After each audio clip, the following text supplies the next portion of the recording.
রাত গভীর, পুরনো কুঁড়ে ঘর, চারপাশে কুয়াশা আর দূরের পাহাড়ের হাহাকার। এক ৮০ বছরের বৃদ্ধা কুঁজো হয়ে কষ্টে হাঁটছে, তার হাতে একটি পুরনো লণ্ঠন।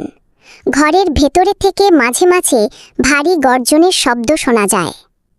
এক বৃদ্ধা আর তার অদ্ভুত পোষা প্রাণী, গ্রামের মানুষ কখনো কাছে আসতে সাহস পেত না। বাতাসের শোঁ শোঁ শব্দ, দূরে কুকুরের ডাক। বৃদ্ধা দরজা খুলে ভেতরে ঢোকে। একটি বিশাল শক্তিশালী সিংহ অন্ধকারে শুয়ে আছে। সিংহের চোখ দুটো জ্বলজ্বলে হলুদ, তার নিঃশ্বাসের শব্দে ঘর কেঁপে উঠছে। বৃদ্ধা ধীরে ধীরে সিংহের মাথায় হাত রাখে। বছরের পর বছর এই সিংহই ছিল তার একমাত্র সঙ্গী। হঠাৎ সিংহ অদ্ভুতভাবে কাঁপতে থাকে, তার চোখ রক্তলাল হয়ে ওঠে। বৃদ্ধা ভয় পেয়ে এক পা পিছিয়ে যায়। সিংহ ধীরে ধীরে গর্জন করে উঠে দাঁড়ায়। কিন্তু আজকের রাত ছিল অভিশপ্ত পূর্ণিমার রাত। বৃদ্ধা কাঁপা কাঁপা কণ্ঠে সিংহকে শান্ত করার চেষ্টা করে।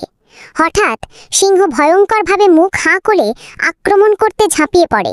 ভয়াবহ গর্জন, বৃদ্ধার চিৎকার, আহ! তারপর হঠাৎ নিস্তব্ধতা। ভোরবেলা গ্রামের মানুষ ভয়ে ভয়ে কুঁড়ে ঘরে ঢোকে। ঘরের ভেতরে রক্ত ছিটানো, ভাঙা লণ্ঠন আর সিংহের বিশাল পায়ের ছাপ। কিন্তু বৃদ্ধা বা সিংহ কেউ নেই, শুধু শোনা যায় হালকা গর্জনের প্রতিধ্বনি। কেউ জানে না কে বেঁচে আছে আর কে হারিয়ে গেছে। রাতে আবার দেখা যায়, দূরে পাহাড়ের পেছন থেকে ভয়ঙ্কর সিংহের গর্জন শোনা যায়।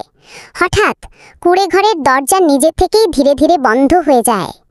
ভালোবাসা আর ভয় কখনো একই জায়গায় টিকে না।